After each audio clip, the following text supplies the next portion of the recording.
Um, my name is Stephen Jaffe. I'm the president of Democrats of the Desert. This is an endorsement meeting in which we consider and hopefully endorse there's two different lists that I will submit to the members. The two lists have been put into the chat. If for some reason they were in all the notices, but if you for some reason don't have the notice or didn't get it, I assume you got it because you're here, you can go into the chat and see the two lists. Let me explain the difference between the two lists. The first list is a list of candidates who have been endorsed by the state party. And therefore, under our rules, we are required to either endorse them, or more specifically, we cannot endorse anybody else in that race. I think I'm going to submit it to the members so that we endorse the list of candidates for the state party endorsement. The second list is a list of people who were not endorsed by the state party, but we have an endorsement committee which consists of myself and Michael Finland. Steve Brooks is an honorary member of that just this year. Steve had a health issue and wasn't able to actively participate. But as I have been telling people, we had a very easy job on the endorsement recommendations this year. And the reason for that is, with one exception, all of the people we are recommending for endorsement are the sole Democrats running in their race. So it didn't take a lot of thinking to figure out who in that race we should endorse. I believe I've talked to every one of the people on the list at least once or more, and I'm very comfortable making the recommendation. So before I take off and start doing some other business, I want to read the list quickly to everybody so you all know who we're discussing here. The list of people who have been endorsed by the state party are as follows. Dr. Ruiz in CD 25. Steve Padilla is running for the state Senate, 18. Eduardo Garcia, the state assembly, 36. Christy Holstad is running for assembly district 47. Here was one we had a little trouble with. Gavin Newsom is running for governor of the state. I was being facetious, obviously. Ron Bonta for attorney general. Elena Kounalakis for lieutenant governor. Malia Cohn, who is here. Hello, Malia. For state controller. Ricardo Lara for insurance commissioner. And Shirley Weber is running for secretary of state. I will be submitting that slate for member endorsement solely as a slate. So the list of people who we are recommending for endorsement is as follows. Manny Perez, who is, I think, here. Hello, Supervisor. Thank you. Will Rollins is in the only contested primary with another Democrat, and I'm going to leave that off to the end and explain why we're recommending for his endorsement. Denny Antoinette Manzingo is running for Riverside County Supervisor, District 5. Judge Bert Strumsky, the sitting judge, is running to be district attorney. Laura Garcia is running for the Riverside County Superior Court. Elizabeth Romero is running for the Riverside County Board of Education, Trustee Area 6. And Francisco Navarro is running for a seat on the Riverside County Superior Court bench, seat number 28. And we will be recommending that list of people. With respect to CD 41, which is a new congressional district, Presently, the incumbent is Ken Calvert, pretty hardcore Republican. We've had a lot of contact from Will Rollins' campaign.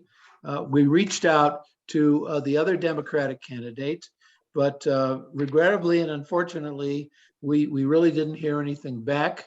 I want to make it clear that had we heard something back or shown an interest in talking to our club, we surely would have opened the door and provided that opportunity. But under the present circumstances, our recommendation now is to recommend Will Rollins in District in CD 41. So with that said, I'm going to go down the list here and use the list as my guide for the order that people are going to speak. So what? Can I ask a quick question? Okay. Yes. Quick question. Did so yes. CDP didn't take any action on CD 41? No, it was a no consent. There was no decision made on it. And after that, after the convention, that is when Brandon Mosley withdrew and has come out in support of Will Rollins. Okay, so but and I want to personally applaud Mosley as a real that's Absolutely. a really class act. Yes, That was a okay, so we're not in conflict with CDP because they had no consensus. there was no consent That's on the correct. calendar. Okay. A quick reminder, though, you don't have also endorsed was for United States Senate was Alex Padilla. Oh yes. We'll certainly add him. Please. Sorry, that was inadvertent. So I should say so. okay. All right. So is Christy, are you here? Christy's not here. I'm gonna move on. I don't think the governor or the attorney general is here. Malia, you are here. Malia, are you here? Yes, Mr. Jaffe, I'm here. Yes. I remember we had a lot of contact when you were on the Board of Supervisors and I was in San Francisco. Could you take just a minute, I would say about 2 minutes, to talk about your campaign, please? Yeah, sure. All right. Thank you. Thank you, everyone, for giving me a few minutes. Excuse me, before you start, if everyone could mute themselves, because we're getting background. Thank you. Thank you. So my name is Malia, and you heard from Mr. Jaffe. I spent 8 years on the San Francisco Board of Supervisors, and I am in my 3rd year on my first term on the California Board of Equalization. I am grateful for those of you that did support me at the Democratic Party nominating convention. We did earn the Democratic Party endorsement. We earned 62.3%, which is not bad. And my campaign is up, operational, and running. We have a strong campaign. We're actively raising money and increasing our name identification.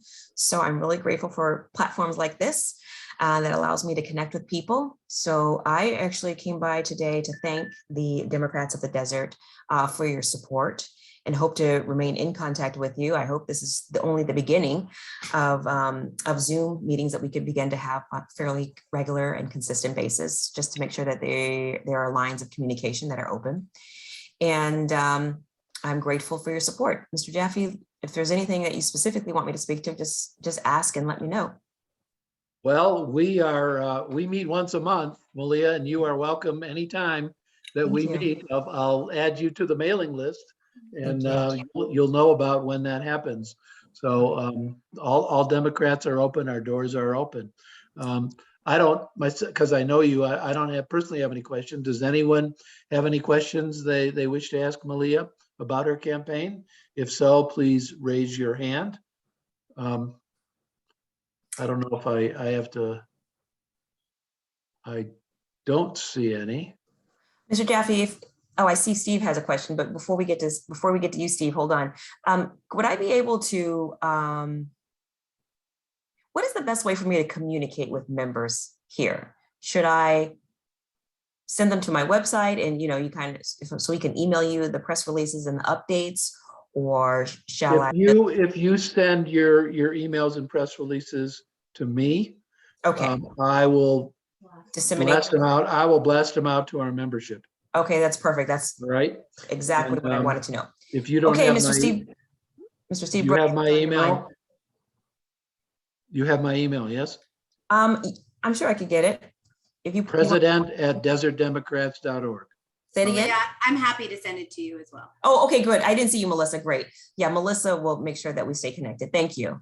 Okay. you. Well, I appreciate was just going to ask, do you see things that you want to do differently than what's been going on in the controller's office? Oh, that's a really good question. Are there changes you would make, or, things you want to remedy, or how would you be different is what I guess I'm wondering. There's a handful of ways that I would be different. First, I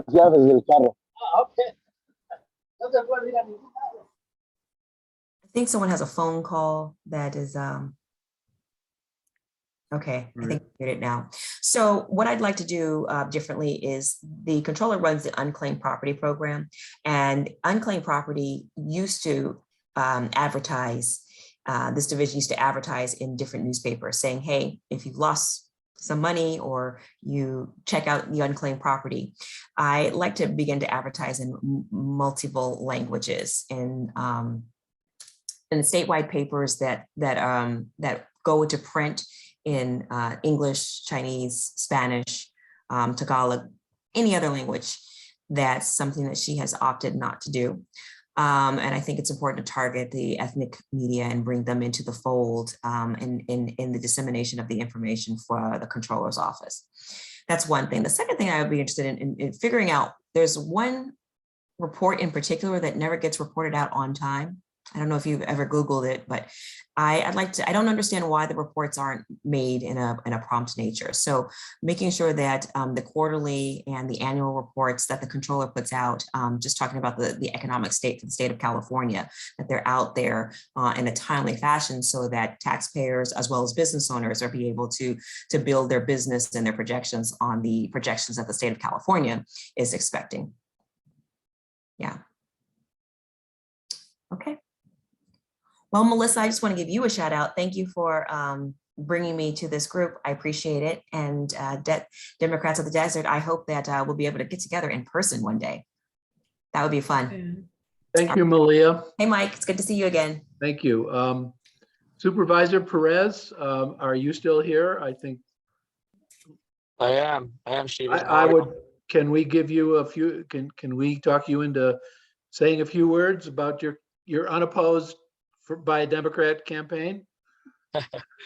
Sure, I pulled over. I'm actually just leaving Blythe, and we just had a march rally on behalf of behavioral health, mental health services, and the prevention of suicide. Unfortunately, there was one recently, and that's why we came together. And I am running unopposed, and I am running again. And the reason why I decided to run again is because I still feel that my job is not done, and that we need to continuously, consistently improve the delivery of services such as behavioral health, such as ensuring the infrastructure that's necessary so that people have access to clean drinking water, such as the issues around homelessness and overall housing, Salton Sea concerns. The list goes on and on. But after 18 years of policymaking and 10 contested campaigns, I'm finally at a place where I have no opposition for the first time in my history. And I just want to say thank you to Democrats in the Desert for all the good work you've done with me, always supported me. And I think that the fact that I am unopposed has to do with the infrastructure that we've built over the course of all these years. And I definitely credit the organizations like yourselves and my staff for being out there and taking the hits alongside with me. So I just want to say thank you. Although I am running unopposed, I still ask for your endorsement because it matters to me. Supervisor, thank you very much. I will assure you that the Dems of the Desert stand behind you, and we will do everything we can to assure you an overwhelming landslide I have a que- in your unopposed election. Thank you so much. I have a question. Yes, Marcy. Yes, thank you, Supervisor Perez. Good to meet you. And congratulations on your election coming up. Since, from what I understand, that one of the most difficult things for you in doing your job is the fact that we don't have a Democratic majority on the supervisor count. And so I'm wondering how you can help us ensure that that happens with this next election and how we can help with that also. Sure, you're absolutely right. Although it is a nonpartisan seat, obviously there are issues that come our way in which we have to dig deep into our values and lean on our democratic values for that matter. And currently, I'm probably the more, I don't know, maybe a little bit more progressive Democrat. Chuck is also a Democrat. But I do feel that in this election cycle, there is a vulnerability in the 5th district. And I know that there are 2 Democrats that are running for that seat. And I do believe that that seat is a winnable seat. And how I can be helpful is, I have already provided some funds to certain individuals, to judges, to others that are running for school boards, and eventually I'll be providing some monies to Democratic groups as well. But I think that's how I'm able to be helpful. The fact that I don't have a campaign to run, I got a little bit of money that I can share, a little bit of resources I can provide in order for us to make sure that we get that majority. Thank you very much, Supervisor. We look forward to celebrating your election. Thank you, everybody. I'm going to move on to the U.S. congressional races. We have 2 people to speak. Is anyone here from Dr. Ruiz's campaign? Did I see Griffin here? Griffin, are you here? I saw you here. Yeah, I think Griffin is here, but I'm Andy. Andy Colgan. I work for the Congressman's campaign. Oh, all right. I didn't realize you were double teaming us. Okay, Andy, please Yes, take a few thank minutes you. to talk about the campaign, please. Thank you. Really appreciate it. Appreciate the opportunity to be here. I was the Congressman's campaign manager in the 2018 cycle, so I haven't been to a Democrats of the Desert meeting for a few years, but it's nice to be back and to renew my membership. But yeah, the Congressman is running in California's 25th congressional district, which I know many of you are disappointed that he doesn't have the opportunity to represent you if you live in that part of the district, the current 36th.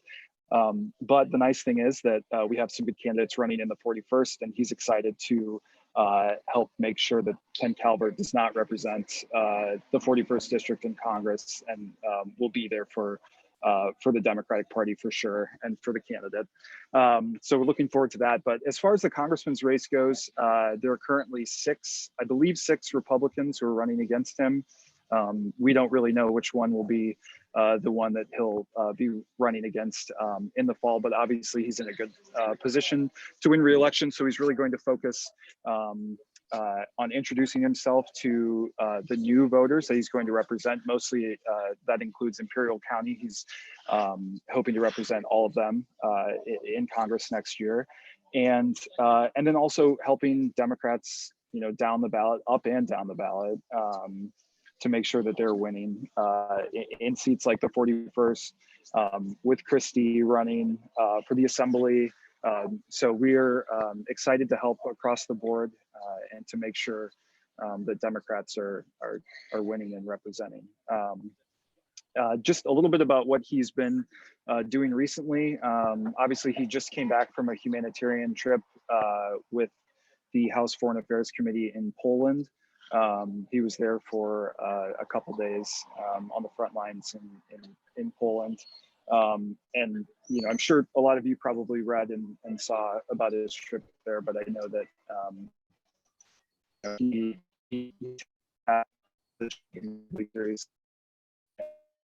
is a lot for him. So other than that, he's currently serves as the chair of the Congressional Hispanic Caucus, which gives him a lot of exposure to the administration, which is good for this district, and getting him in contact with leadership. And besides that, he's been working really hard on for many years on the burn pits legislation, which passed in the House earlier this month. They're currently waiting for the Senate to take it up, but he's hopeful about that and is working his contacts in the Senate and the caucus there to make sure that's a priority. And President Biden mentioned that in his State of the Union speech. And the Congressman is still hopeful and continuing to work on a Build Back Better plan, or at least pieces of that we can accomplish with those Democratic senators that have held out a little bit. But besides that, I don't know if anyone has any questions, but obviously, very, very honored to have the endorsement of the California Democratic Party, of Governor Newsom, Senator Padilla, and of course the Democrats of the desert. So Griffin's on the ground in the district. And I live in Los Angeles, but travel to the district often. So hopeful to see all of you in person someday. And yeah, that's all I have. Thanks. Thanks, Stephen. I have one question, and then Yes. I see another hand.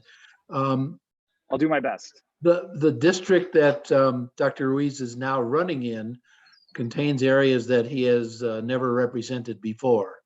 Correct. And my question is, how is the campaign?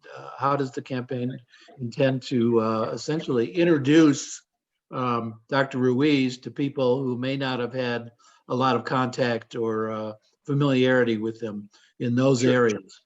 Yeah, so it's basically 25% of the district will be new for the Congressman, and most of that is just in representing all of Imperial County, which goes all the way down to the border. And yeah, so the primary is obviously just a couple months away.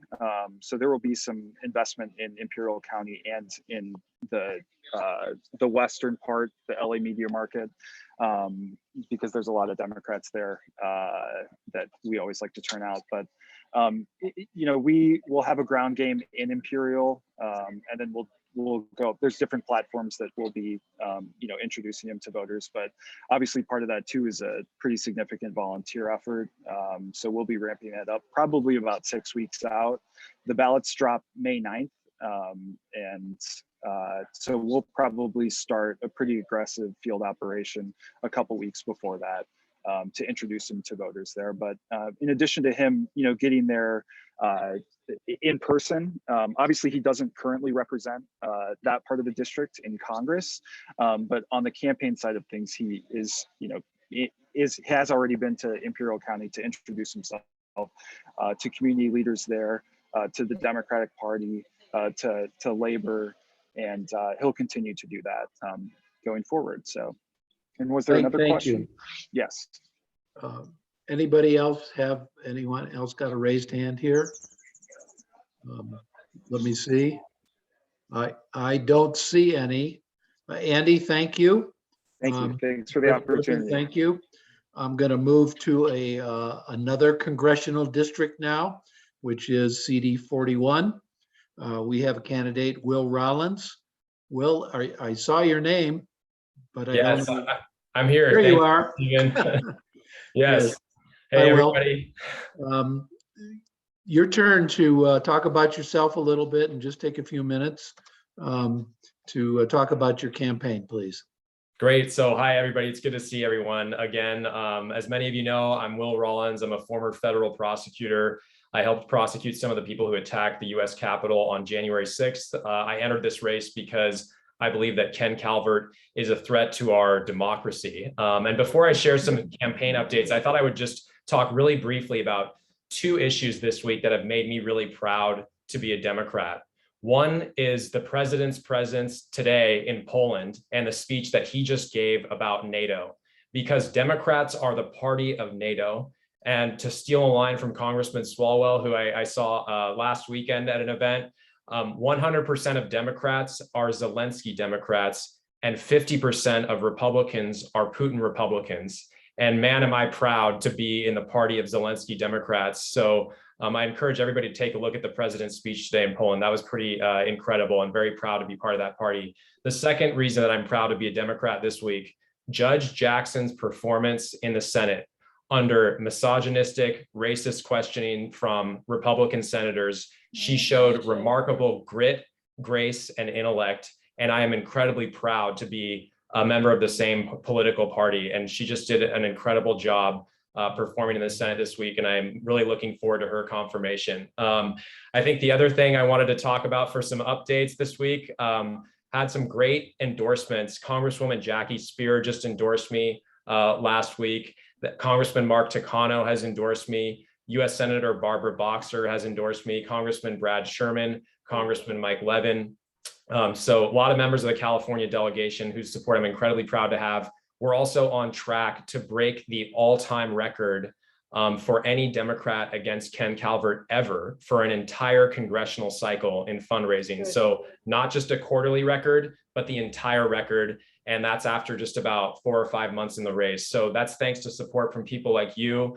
Thank you for the delegates for voting for me. I came within 1 vote of the 60%, but then thank you, of course, to Brandon Mosley too, for having the grace to drop out, and the commitment to our party to make sure that 2 Republicans did not advance in November. So I'm incredibly grateful to have his support, and would love to earn your endorsement today too. So thank you again for everything, and look forward to seeing everybody in person soon.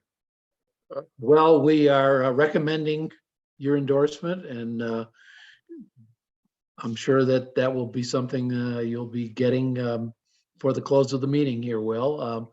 Does anybody have any questions they want to ask Will about CD 41? Marcy has her hand up. Mhm. Good to see you again, Will. Thank You you too. for being here. So winning the election is job number 1. And oftentimes in years that aren't presidential years, we don't see the Democrats turn out so much. And I think that that's probably one of the most important things for your campaign in particular, is to make sure that Democrats turn out in both the primary and the general election. I'd like to know what your plan is to do that. And of course, we would likely want to be part of that team along the way, but candidates have to have a plan with that. Absolutely. And I'm glad you mentioned it, because you're right. Every midterm in the old 42nd congressional district, the rate of turnout actually dropped by about 150 to 200,000 votes per midterm cycle. And so I think the good news for Democrats is that we've got about 132,000 voters in the Coachella Valley who have never been represented by Ken Calvert before. They were represented by a great congressman, Congressman Ruiz.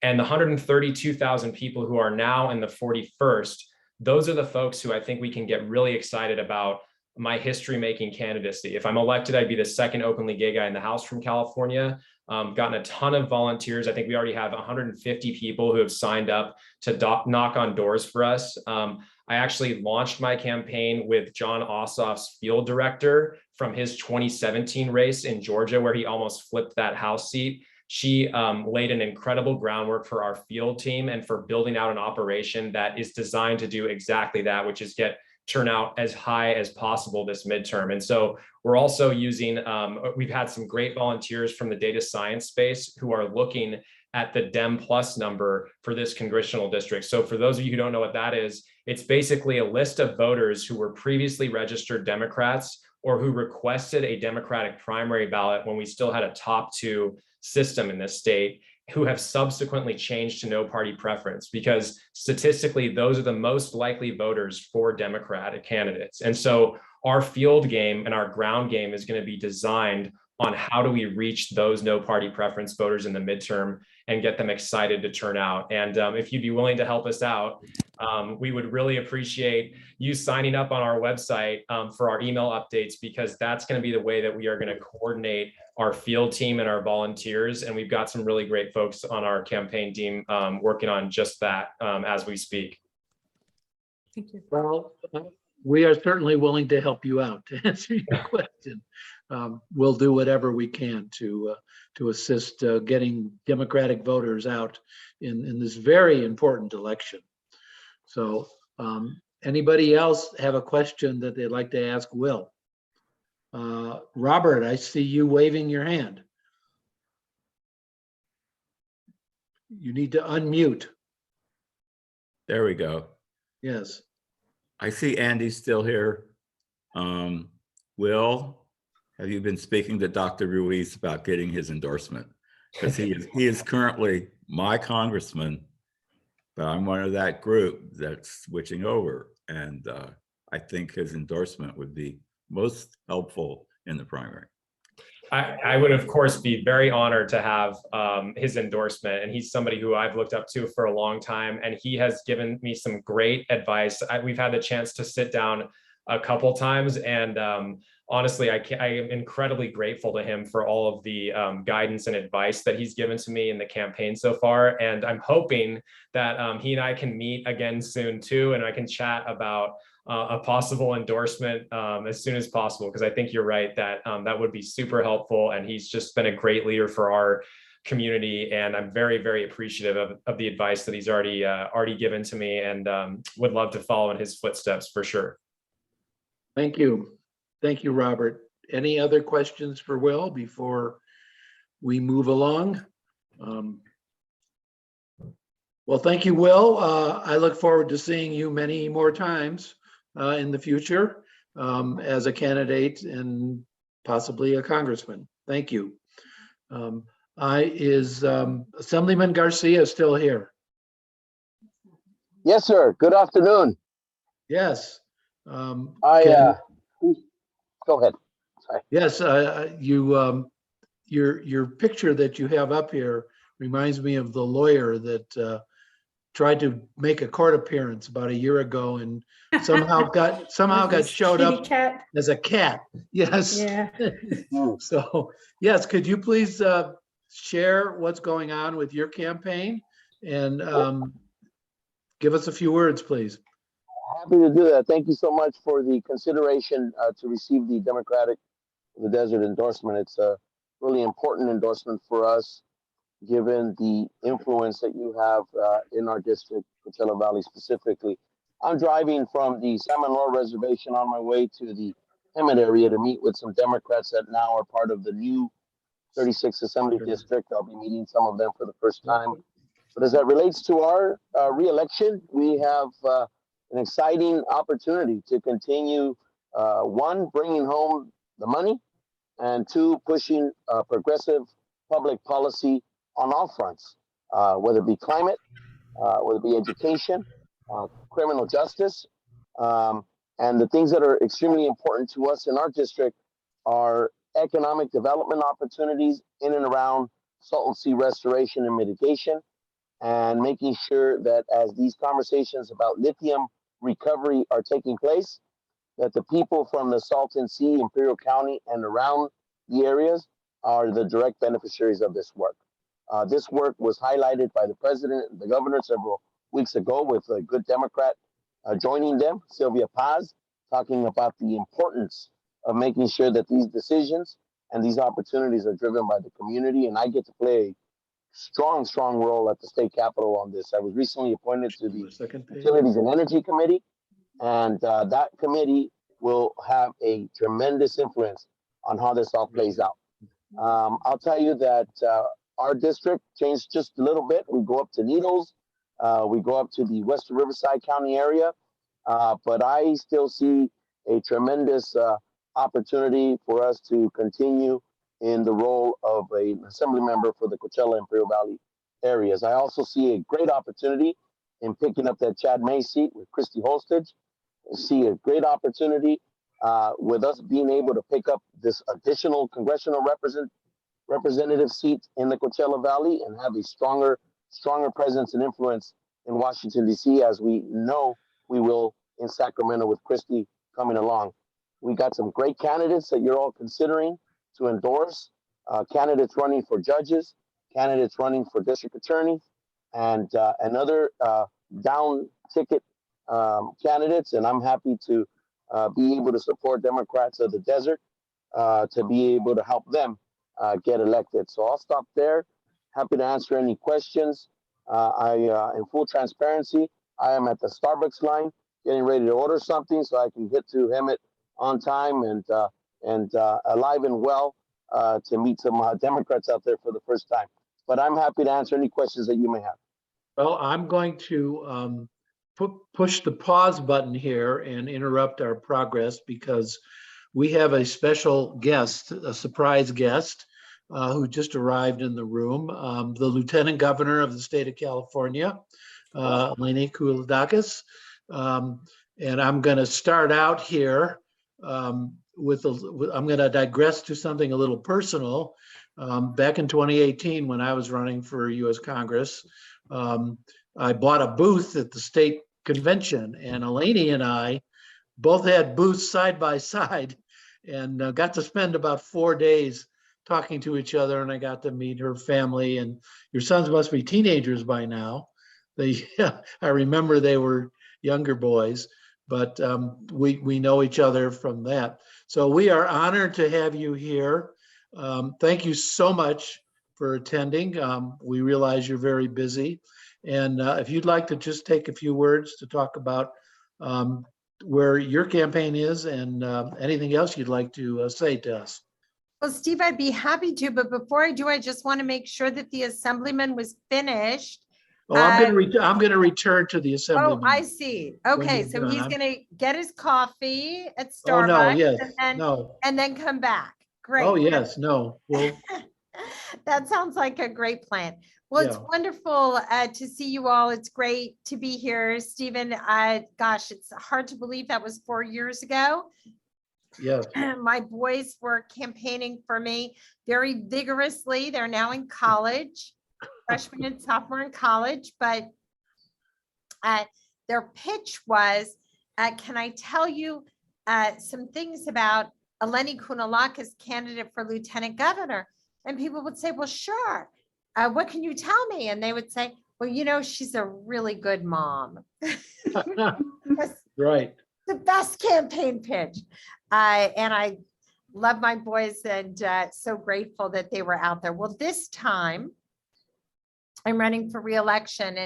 And I will say, just going back to Stephen, to that convention, I'd never run for public office before. I'd served in public office. I was U.S. ambassador in Hungary. But when I decided to do it, I headed out and I went to all 58 counties of California. And my guide were the central committees and the members of the California Democratic Party district by district. You know, some of these rural areas, I didn't know anybody.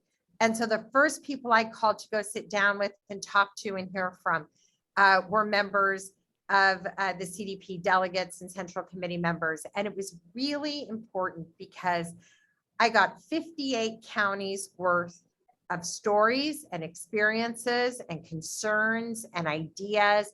And when we were at convention and everyone said, look, you're running against a sitting state senator, don't even try. He's going to get the CDP endorsement. And I said, well, wait a sec. I met a lot of people out on the road. I worked for the CDP as a paid staffer back in 1992. I want to make my case.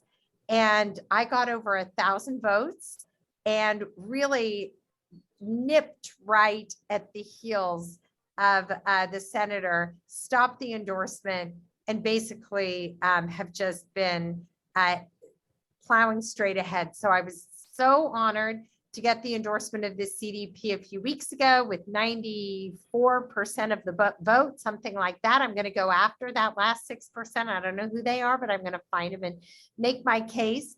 But I love our party infrastructure. And so I look at all of you, all these squares, and I know there's a story behind each and every one of you, something that drove you to get involved and participate. And I just want to recognize that you know, you may support elected officials at the state level and the local level, but you yourselves are leaders. And thank you for being leaders in your community and organizers to organize our democratic support. So very briefly, in the 3.5 years that I have been your lieutenant governor, I have been very focused on public higher education. I sit on the UC and the CSU boards That has been the job of the lieutenant governor for a long time. The governor and I worked together on a bill. Now the lieutenant governor also sits on the community college board of governors. I am the only person to sit on all 3 boards of public higher education in the state. This was deliberate. It goes to my own story. My grandmother in Greece never learned to read, never learned to write. Neither of my husband's grandmothers ever learned to read. It was just not available to women of our grandmother's era in Greece, in and around the Second World War. But my father came here, started out as a farm worker, went to Sac State, paid $62 a semester, including books. And his ability to get an education changed the trajectory of his life and my life and our entire family.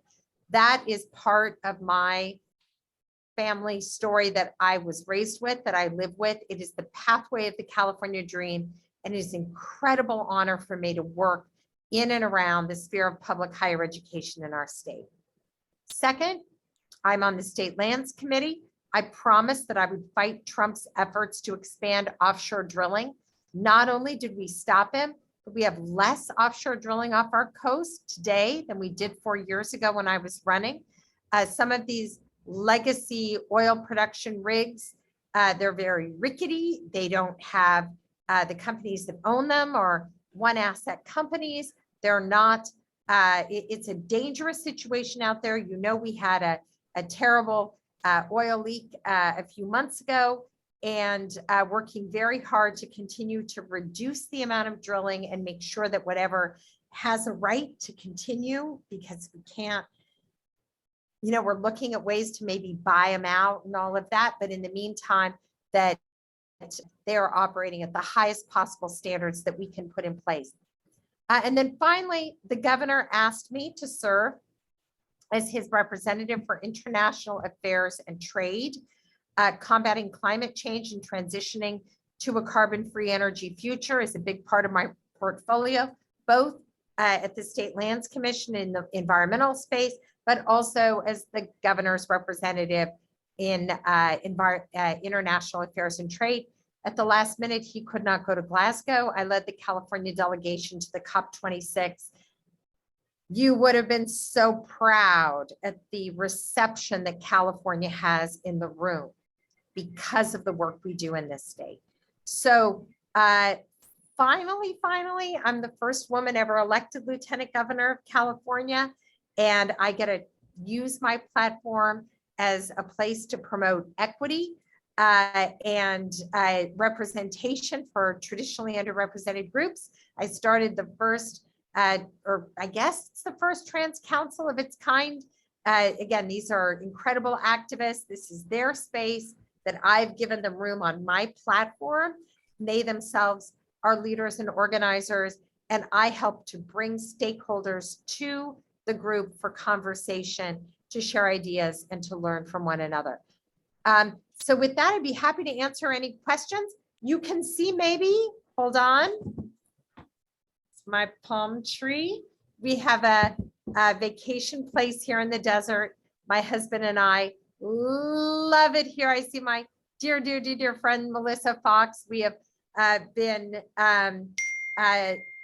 just gushing as new well, for me anyway, part-time Palm Springs resident, how much this community and this magical place that is the California desert certainly means to me and to my family. So it's great. It's just really great to be able to be here so much. Well, as a new resident of the Coachella Valley, we look forward to you joining Democrats of the Desert as a member. I'm sure that's first on your list. Yes, I'm in. Yeah. Stephen, send me the link. I'll pay my dues. All right, thank you. Does anyone have any questions for the Lieutenant Governor? I'm seeing. Well, thank you so much for coming here. Appreciate it. It's nice to see you again. And I'm sure we'll be in contact in the future to help out your campaign. Thank you, Lieutenant. You're welcome to stay and listen and talk and contribute if you'd like. Well, I'm, as you can imagine, lots of endorsement Zooms going on Yes. over the weekend. But I just want to thank you all. I hope to have your vote and your support coming up on this election. There are probably, it looks like 6 people who are running against me. None of them are currently sitting in elected office. None of them seem to have the resources to mobilize. But as you know, you cannot take anything for granted. So we're going to be running a robust campaign. And I hope to see you all out on the campaign trail soon. Yeah. Well, we will be endorsing you later, and we're here to help. So I want to assure you of that. Thank you, everybody. All right. I want to, as promised, we cut off the Assemblyman Garcia, and I want to make sure if anyone has any questions or that Assemblyman, if you have anything further to say, Patrick, I see your hand. Mr. President, I'll just say that if you're going to be cut off, let it be by the first lieutenant governor elect. That's a woman, and someone who we were very proud to be with at the COP26 in Glasgow this year. She did an excellent job representing. I apologize for cutting your time in half, but on the other hand, you now get 2 opportunities to speak. So. No. Yes. I am going to yield my time and happy to answer any questions, any comments, or for that matter, any concerns or complaints anyone may have. All right, Thank you. Patrick, do you have a question? Yeah, for Representative Garcia. Regarding the lithium plant, you talked about how it will benefit the people in the Salton Sea area, and I was wondering how specific you can be on how that's going to benefit them, especially with the health issues around the Salton Sea still, with the air and the shrinking lake or the shrinking Salton Sea. I mean, I understand the economic benefits that it can bring to the area, but one of the big issues has been, will it benefit the lake itself from shrinking more, and the health issues that continue to plague the people that live around the Salton Sea. Can you be specific on how those things can help them? Absolutely. A year ago, we established what is known as the Lithium Valley Commission, made up of local stakeholders, tribal representatives, environmental justice groups, and key state agencies, along with private sector folks. And the idea behind that was to establish a blueprint on how to prioritize what's important for the community residents that live in and around the Salton Sea. And one of the things that's been elevated to the top is how do we ensure that any recovery of this mineral is assessed in a manner in which those funds go back into a community benefit fund that will have priorities set that will be reinvested back into Salton Sea mitigation, that will be invested into other priorities that the community set, such as public health air quality problems, housing issues, developing pathways to educational opportunities that could lead to the STEM area of jobs and industries. And we have 2 particular proposals, one from San Diego State that will establish a campus that will educate the next set of engineers, geologists, and other types of individuals that are needed for this industry. The other is a significant workforce development investment, working with our labor trades to establish the apprenticeship programs, both in the CTE programs, career tech education in the K through 12, and establish actual sites in Imperial County that are labor trained for purposes of facilitating the jobs that will go there. So to answer your question even more specifically, we want to recover a royalty fee and a tax on the recovery of lithium and other potential minerals out there that will go back into Salton Sea mitigation and restoration problems and all the other things that I just mentioned that have been talked about in the Lithium Valley Commission for over a year.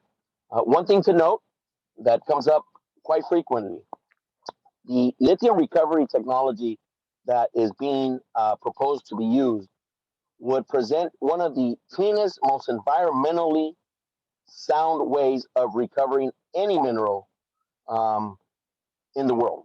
And that's why there is such a large amount of attention on the issue in our area.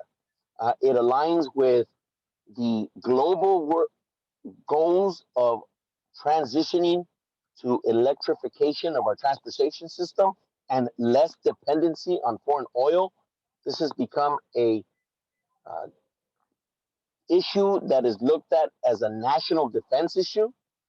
And it's also looked at as the future of clean technology and economic development opportunities. The idea around the Salton Sea isn't just to recover lithium, it's to establish an entire ecosystem, a supply chain for all things that require lithium, and hopefully attract a number of different ancillary types of job opportunities for the region, improving all aspects of the living conditions of the folks who live in and around the Salton Sea and in Imperial County. And we've been leading this effort at the state capitol with my colleagues that are in the Transportation Committee, the Natural Resources Committee, and members of our community who have had an opportunity to chime in directly and set some rail guards to the type of public policy that will likely move forward to get this off the ground. Thank you so much, Assemblyman. Appreciate your time. And once again, as with the others, we are here to support you in any way we can to reassure your reelection. So thank you. We have 4 more speakers left, and I want to express my appreciation for the patience of the remaining speakers and the patience of our members. I'm moving this along as quickly as I can. We have 2, actually, they're all 4 are county-wide seats. There are 1 supervisor, district attorney, and 2 judges. So I'm going to take those. We have a sitting judge who is now running for district attorney, Bert Strumsky. Bert, are you here? He was here a minute ago. Well, all right, I'll move on to the next one. Denny Antoinette Manzingo, are you here? I am, Stephen. How are you? Yes. Hi, Denny. How are you? I am well, thank you. You are running for supervisor. I am for District 5.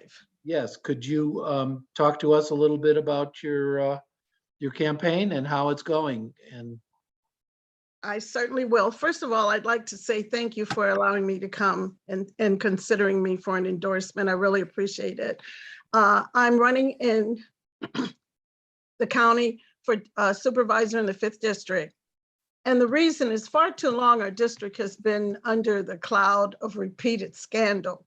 Jeff Hewitt, the incumbent, has had the opportunity to alleviate many of the problems and concerns raised by our fellow residents, but he hasn't. Actually, he's refused. We need a supervisor who will listen to what the community needs, not to impose his beliefs. And please believe me, I think you all know I'm here and I do listen and I do fight for our people. Elected officials don't get a free pass. They need to pay their bills, their taxes, just as we do. Now, some of you may wonder why I've jumped in this race so late. As you know, we had district lines and we did not know what supervisory district we would be in until the end of December. And a lot of you know, I did have breast cancer and I went through all of the treatments. I'm cancer-free and I've been released to get out there. So that is one of the reasons, or the second reason why I'm running. I want you to consider the fact that this is a new district and I would like to be with Manny to help get some of the things that need to be done in our county. And he's out there by himself, so to speak. And I'll get in there and help him and fight with him. Riverside County is the 5th or the 4th largest county in our state. And we need resources. We need a candidate that will sit up and fight for us. And I've been a Democrat in this area, as you know, excuse me, for quite a while. And I'm certainly not taking this campaign or the contributions or endorsements from the very agencies that the board will be overseeing. And I really want you to understand that. You see, I'm a longtime resident. I've witnessed the rise of our diverse communities in the 4th largest district. And it's about time that women, people of color, the lower socioeconomic class, the working class, and also the middle classes listen to. The time of oppression and assault is over. As an attorney, I've been representing chronically underrepresented people their entire lives. I've helped them, I've worked with them so that they can experience better possible life possible. I'm really nervous and I don't know why, because I know most of you. Well, let me help you out. I have a question that's a Yeah, very let's go important. that way because I'm nervous. Okay, and you know I'm not like this. No, I first want to make a comment that your contest is important because as we said not too long ago, it's very important to get more Democrats on the Board of Supervisors. Right now, you're right. Supervisor Perez is alone, and in order to implement some of the policies that are important. My question has to do with one specific issue facing the Board of Supervisors. If you are elected or when you are elected, will you take action to initiate a oversight body of some kind for the Sheriff's Department, which is presently completely out of control, in my opinion? I cannot believe you said that. That Well, was where I was I'll be going. glad to say it again. Yes, absolutely. That's the reason I will not take endorsements or money from those organizations, especially the sheriffs.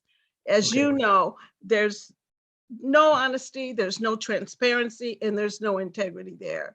And we need to pull them in. And if the only way we can do it is with an oversight committee to kind of judge this man and pull him back, then we will do that. I will fight, and I'm sure Manny will work with me. Yes, I'm sure. All right, if anyone else has any questions for Denny, who does? I have to flip screens here. Yes, there's Steve Brooks waving his hand. Steve? Hi, Denny. Hi, Steve, how are you? Hey, could you describe the 5th district for me? Because I mean, all these districts changed around and everything. And I guess I should be more up to speed on the boundaries of the 5th district supervisors, but could you tell me about it? Surely. Thank you. You've relaxed me. It's Moreno Valley, Paris, and I'm going to do the main cities. Hemet, San Jacinto, Beaumont, Banning, basically the pass. I would be right next to, Manny Perez. As you know, I have campaigned in Beaumont, the pass, and Hemet and San Jacinto. Moreno Valley and Paris are new to me.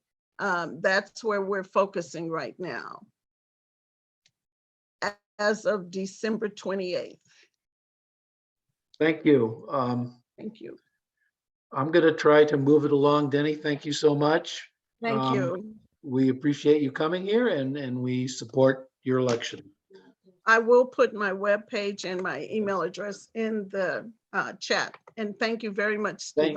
You're very welcome. Next, we have someone who wants to move from one countywide elected seat to another countywide elected seat, and that's Judge Bergstromsky. He is a sitting judge right now, and he wants to be the district attorney. Judge Stromsky, the floor is yours. Well, thank you so much. I appreciate being here today, and good afternoon, fellow Dems. I won't take too much of your time, and I think I've talked to many of you before, but I'm really honored to be included in today's meeting. So I'm Bergstromsky. I'm currently a Superior Court judge. I'm running for Riverside County District Attorney in the June election. And I will hopefully be the first Democratic DA in the county and also the first countywide elected Democrat. So that's critical for a lot of reasons, including future endorsements from law enforcement. So I am a lifelong Democrat and the only Democrat in the district attorney's race. As we all know, the incumbent Mike Hestrin is a staunch Republican. So I've been in the race for a little over 2 months now, and I'm really honored to be endorsed by Congressman Mark Takano, Members Cervantes and Medina, Mayors Tim Sheridan, Mayor Banny Mayor Pro Tem Colleen Wallace, former Palm Springs Mayor Jeff Coors, Mayor Christy Holstage, IE United, the IE Labor Council, Stonewall Democrats, Planned Parenthood, as well as a litany of other Democratic leaders in Riverside County. My background is I served as a prosecutor for 15 years and a judge for the last 5. And as a judge, I've quite literally had a front row seat to tremendous injustices and fairness and effectiveness of this district attorney's office. I believe that Riverside County needs a district attorney who always prioritizes public safety, but who also understands the scales of justice balance only when criminal cases are handled with compassion, clear-eyed realism, fairness, and respect for the human dignity of every victim and every defendant. So I'm tremendously honored to be here. Happy to answer any questions if there's time. I have one question, which is a different version of what I asked Denny, which is if you are elected district attorney, how would you deal with the, I guess I described it, out of control sheriff's office that we presently have? I know as a lawyer, I understand the respective turf areas and power. But I remember a speech you gave where you said as a judge, you have far less power than a district attorney, because I remember part of that of what you said. So be interested to hear your comments on the sheriff's office and what you would do to try to bring it more in line with, I'll call them democratic values. Well, an important question to be sure. Many people probably know here that the district attorney, not the sheriff, is the chief law enforcement officer of the county. And the reason for that is the district attorney is responsible for civilian oversight. We still live in a world where civilian oversight is critical. Right now, the fundamental conflict we have is both the sheriff and the district attorney are both elected primarily from campaign contributions from law enforcement unions. Now, the district attorney, of course, has mandated criminal oversight over the sheriff's department. In any other legal scenario, this would be a very troubling and stark conflict of interest, but it's allowed here. And we have already a situation where the attorney general has had to come in and prosecute a case that the district attorney has refused to prosecute. And we really want to keep our oversight local. We really don't want to depend on Sacramento to do our civilian oversight for us. So most critically, I will come in without any bias, without any no dependence, of course, on law enforcement unions. I'm not taking any contributions from them. And I think that will start off and allow everybody to see that no one is above the law, because I think in a very practical sense, the public needs to have confidence that law enforcement officers will be held responsible for proven misconduct. And that just isn't a sentiment that they currently have. They don't have that confidence. And I think that makes it very, very difficult for police officers to do their job, for district attorneys to get convictions, and ultimately to seek justice on an equal plane for all people. Thank you. I'm going to take one more question because we have 2 judge candidates waiting. Marcy, yes. Thank you. Thank you, Judge. It's good to see you again. I have one quick sentence and a question. My quick sentence is, I have never in my life heard of a district attorney and his office that needed an arsenal of weapons that our district attorney seems to have. So that's BS. My question for you is, I'm very interested in youth offenders and making sure that they have the opportunities to have productive lives. And from my understanding, this particular district attorney really hasn't done anything to help youth. So I'd like to kind of know where that is and where your plan would be. Well, that's a terrific question. I spent most of my career in the DA's office prosecuting crimes against children. And The best assignment I think I had as a judge was being a juvenile court judge. Many of you probably now know that Riverside County imprisons children at a rate 2.5 times the state average. We're one of the leaders in prosecuting children as adults, yet we have no comprehensive juvenile diversion program. Frankly, as a former juvenile judge and child advocate, including creating a charity to help abused and neglected children, that just breaks my heart and really doesn't make any sense. We need to fix that immediately. We need to focus on rehabilitation and restorative justice, and that's something that I will make as my one of my chief priorities as district attorney. Judge Drunke, thank you so much for coming. Thank you. We're honored to have you. We have 2 more judicial candidates, and then we have to actually vote on our slates. So please be patient and hang around for the vote. Next, I'm going to have a candidate for seat 28 on the Superior Court bench, Francisco Navarro. You've been very patient. Hello, how are you? Nice to see you. We spoke on the phone, but we didn't look at each other. So I'm going to give you a chance here to speak a little bit about yourself and your campaign. Well, thank you. Thank you. Good afternoon, everyone. Thank you for giving me this opportunity. I am running for judicial seat 28. It is a countywide election. It's first in June 7th. I am facing 2 other candidates. So there is the possibility that it could go into November. Obviously, I'm polling for June, but I am, even though it's a nonpartisan position, I am a lifelong Democrat. I can tell you about my background. My lead, my primary, person that I'm going up against is a Republican. She's getting a lot of support from Republican groups. She's probably outraising me 2 to 1 easily. So I definitely will be asking for your support and your endorsement. But a little bit about me, like I said, I am a lifelong Democrat. So is everybody in my family. I come from 2 immigrant parents that worked very hard, became citizens, worked factory jobs almost their entire life, and have given me this opportunity to go to school, make something of myself. I've been an attorney now for 15 plus years from the same district attorney's office that Judge Strunsky once worked for. What I'm hoping to bring to the bench is diversity, experience, and most importantly, understanding. I grew up poor. I had my own issues as far as, I had a speech impediment. I didn't know English when I first started school. I've had even, hearing issues. So I understand people who have to deal with, a lot that's being stacked against them. And I definitely feel that now as I'm running this campaign. But I definitely feel that I embody a lot of our democratic platforms and values. I'm not going to give up. I'm going to keep trying and work very hard to win this election, hopefully with your help. But I definitely feel good so far with where we're going. I have the support of over 20 judges. I think I'm up to like 21 now. I have the support of a lot of elected officials, including Assemblymember Eduardo Garcia. I got to speak to him a couple of weeks ago, and we had a very strikingly similar background. So it was amazing to speak to him and get his support and endorsement. And I'll be asking the same for you. I provided all my information there in the chat. And I know we're trying to keep this short. So if anybody has any questions for me, I would love to answer them.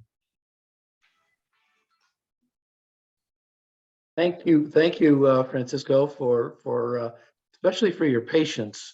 You've had to sit through a lot of stuff here to get your time. So I very much appreciate that. I'm going to take 1 or 2 questions if anybody has any questions. Please raise your hand. I'm not seeing any. I just want to express that we do support you. We'd like to see you on the bench. Particularly, I think your background, speaking as a lawyer with 50 years of trial experience, I think your background really will bring some empathy and insight into some of the circumstances that a lot of judges that I've been in front of don't have. So I did want to include one more thing, Mr. Jaffe, before I left. I would be remiss if I didn't tell everybody some exciting news. My wife was just appointed by Governor Newsom to be on the bench. So we're trying to be, probably the first Latino husband and wife team on the bench. So that happened about 3:30 or so on Friday. So that was some very exciting news. That's Valerie Navarro. If you check the governor's website, you'll see her Wow. beautiful picture on the site. Well, you guys will have a lot to talk about at the dinner table, I think. So, well, congratulations again to your wife.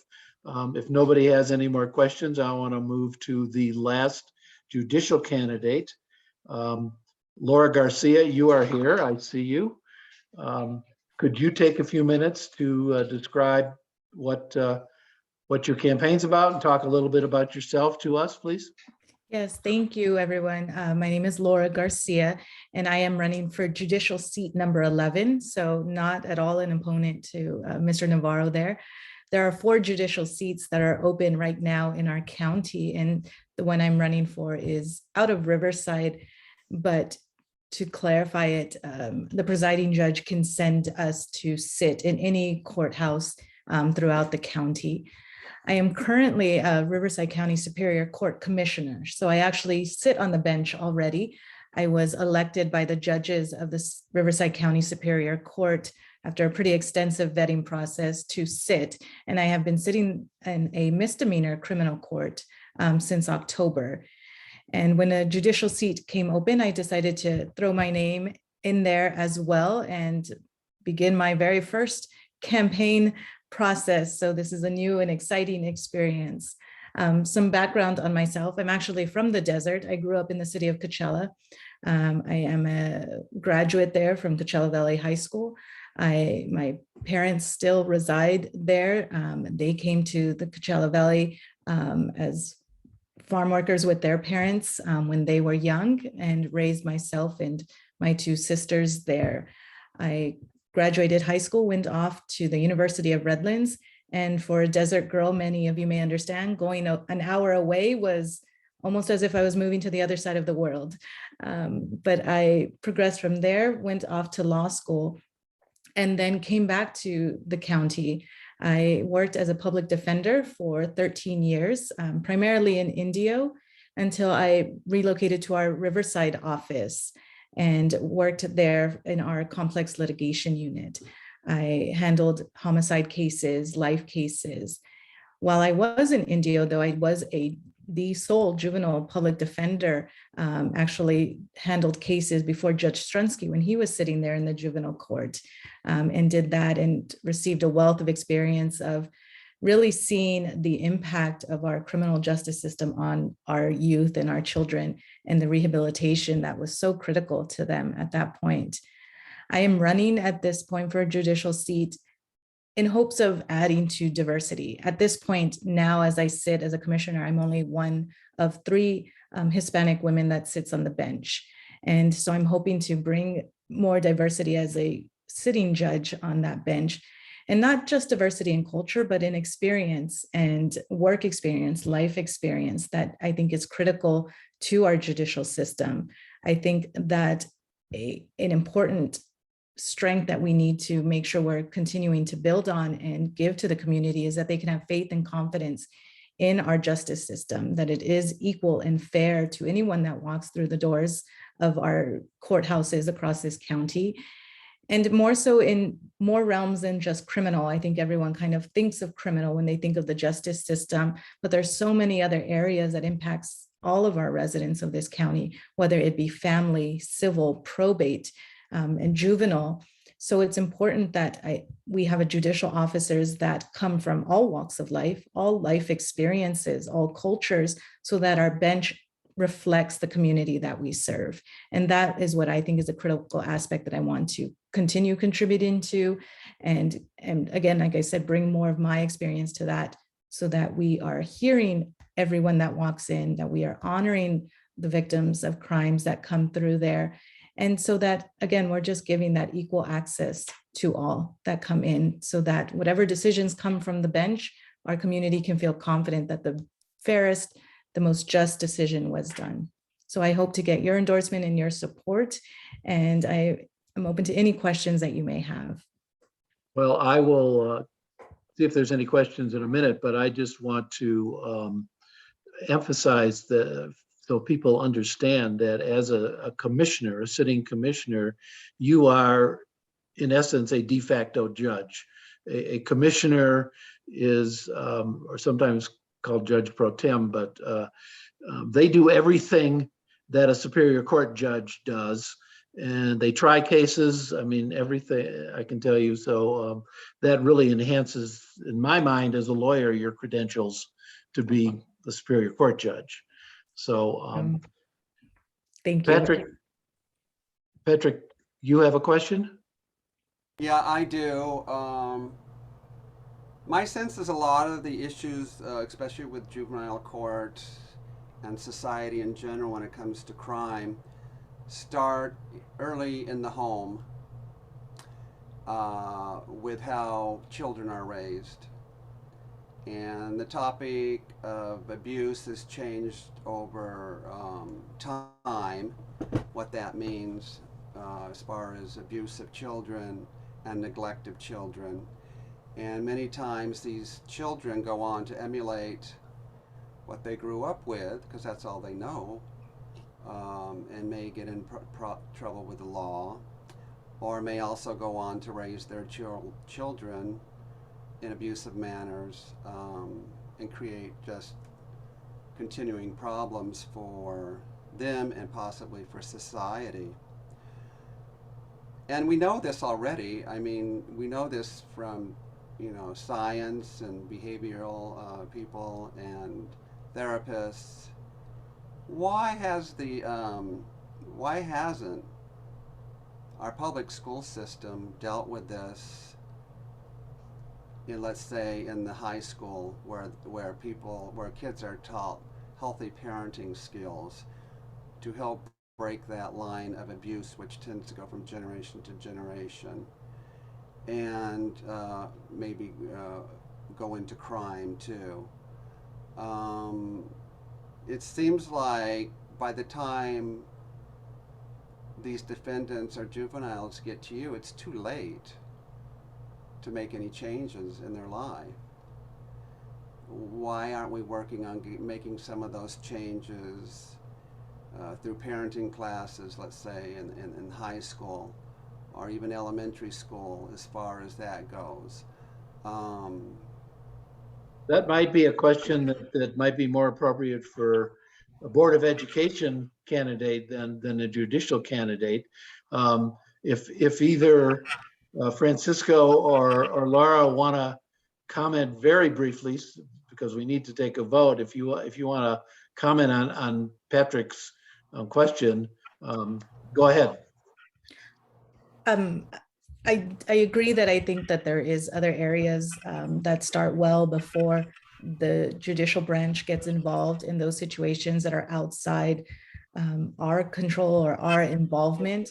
But as far as the juvenile court system, it is set up initially to be a form of rehabilitation rather than what like adult court would be set up for. So I know that is a focus of the judicial court, that branch of it. So they do take into consideration a lot of areas as far as history and of juveniles and support services that can be done. So, but as far as what is done before, right, that is a different realm that is separate from what we do at this point.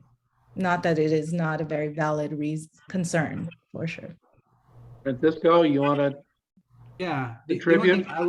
The only thing I would add is that in my experience, it's early intervention, because you're absolutely right that it does start in the home and it does start early. I can tell you that I've been mentoring at-risk kids at an elementary school for the last 8 years.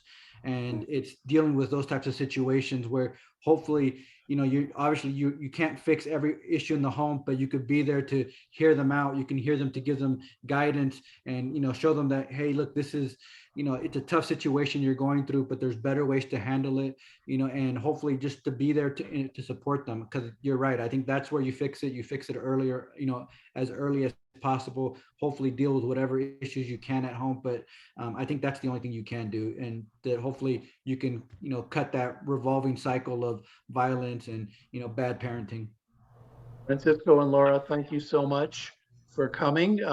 Thank we you. we are pleased to endorse both of your candidacies and look forward to working with you towards your election. Thank you so much. To everybody who's remaining, the members, I want to thank you for your patience. It's been a lot of stuff we've crammed into in this meeting, but I will say it's been extremely informative, I believe, for everybody here.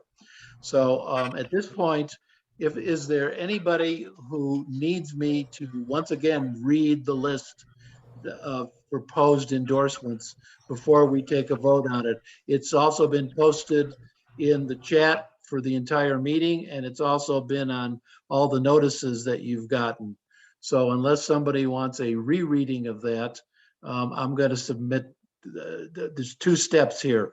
The first list is the list of people who have previously been endorsed by the CDP, the state party, to which we have to add one more, which is Alex Padilla for the US Senate.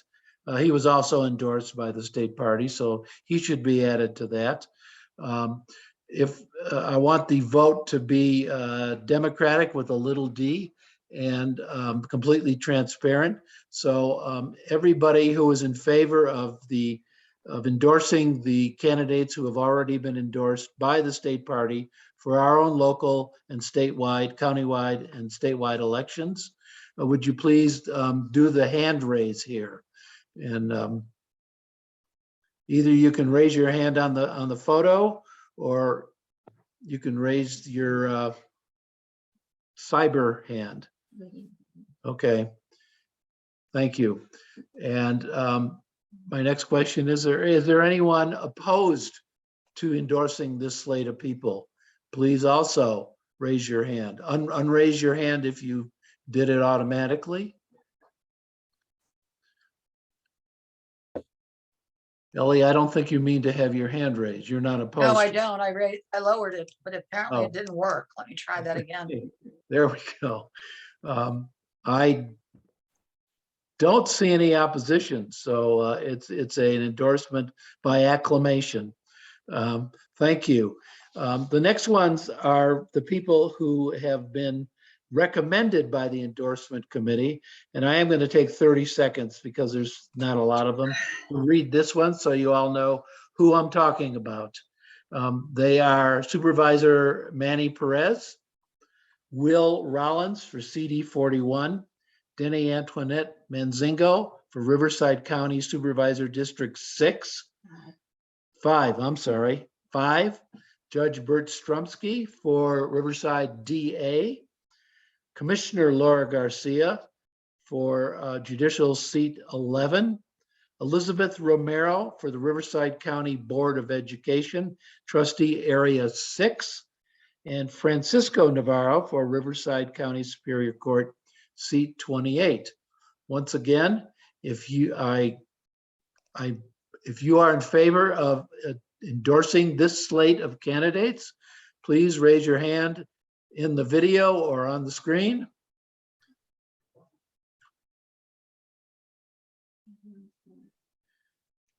Thank you. Please lower it. And I'll ask the other side of the coin here. Is there anyone opposed to endorsing this slate of recommended candidates? Mary, is it? It's a mistake. Okay. Once again, it appears I see Melissa there, but yeah. I don't believe Melissa is opposed. Okay. No, she's not. All right. So once again, we're going to record this as a vote by acclamation. Ellie, you wanted to say a few things before we close. This is a longer than usual meeting, but it's been a very good one. So Which Ellie, is why I put it in the chat. So thank you anyway. I know it's been a Okay. long meeting, so it's in the chat. all Thank right, you. I just have one more 30-second comment here, and that is I've been asked about what our club can do about, for lack of a better phrase, what's going on in the Ukraine. Somebody wants to know, are we holding protests? I'm not sure there's a place or an audience for a protest. I'm not sure to whom we would protest, but there are things we can do. I can look into fundraising to help refugees. I can look into passing a resolution that could go up the chain through the state party or even the national party. But our president, Biden, has so strongly come out supporting the Ukrainian people and President Zelensky. I really think that a resolution may be preaching to the choir, but I'm love to hear from anybody if they have any ideas about how we can do that. Ellie and Patrick, yes, please. Yeah, very quickly at the headquarters, we have a list of where you can donate. These are legitimate donation locations. We have that list at DHQ. Thank you. Patrick? Yeah, last I read, Chevron has not cut their funding from Russia. They're still working with Russia oil refineries and stuff. So I personally am going to be boycotting Chevron gas stations, which I think are too expensive anyway. And that would be a consideration to protest in front of Chevron gas stations to boycott them because they're still supporting Russia. Good point. Melissa, are you waving your hand or? Yeah. Hi, sorry, but I had an announcement about an event we're going to go to in about half an hour. Can I just do that real quick? Sure. Okay. Our fabulous AG Rob Bonta is going to be appearing over in Palm Springs at the home of our amazing mayor, Lisa Middleton. And I wanted to let everyone know that the ticket price has been reduced to $100. And the time has changed to 4 p.m. He will be speaking between 5 and 5:30. It's a great opportunity to meet. I have the invitation on that for Monday. No, it's today. It's They moved it because I've already contributed to this for today, for Monday, the 28th at 5 p.m. I have the same. I have the same, and I haven't been notified. I already made my. I was not notified of a change of it today. Okay, well, I had it for 4 o'clock, so I better tell the LG that she's going to the wrong place. So I'll coordinate with the campaign. Good thing, because we were just. I would like to personally know if Rob's going to be down here, because I would probably attend. So if it really is Monday, can somebody let me know? Yeah, I'm going to call Lisa right now. Okay. All right. Oh, okay, well, I'm glad I did that. I was texting Lisa, I didn't hear back. So I just arranged for the LG to go, so I better unarrange for that. Okay. Well, she might enjoy her time with Lisa anyway, but. Yeah, except that Yeah. she might not even be home. So Right. I had the time change. I did not have the date change. I'm so glad Ellie I'm so glad I announced it, but thank you. All right. All right, unless anybody has any pressing or urgent business. And yes, he is really going to be there on Monday then.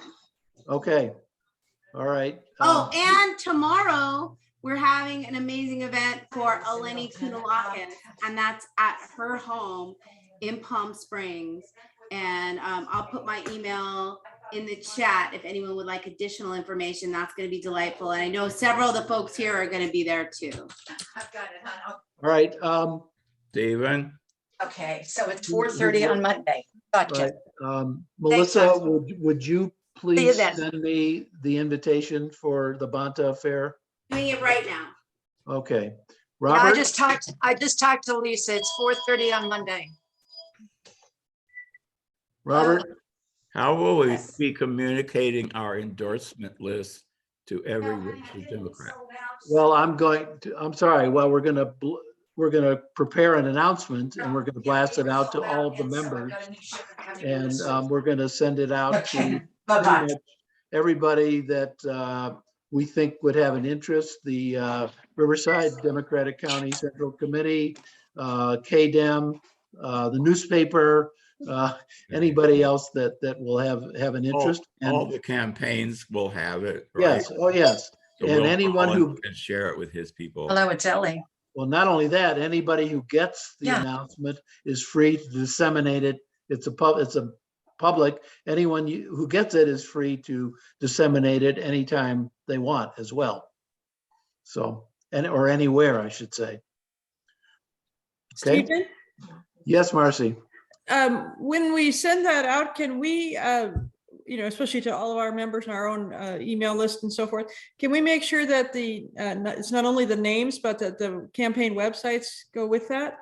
So people can sign up to volunteer or give money or just know more about the candidates? Susan will add the websites to that. Great, thank you, Susan. Okay. Stephen, Yes, Robert. You're breaking up, Robert. You're muted.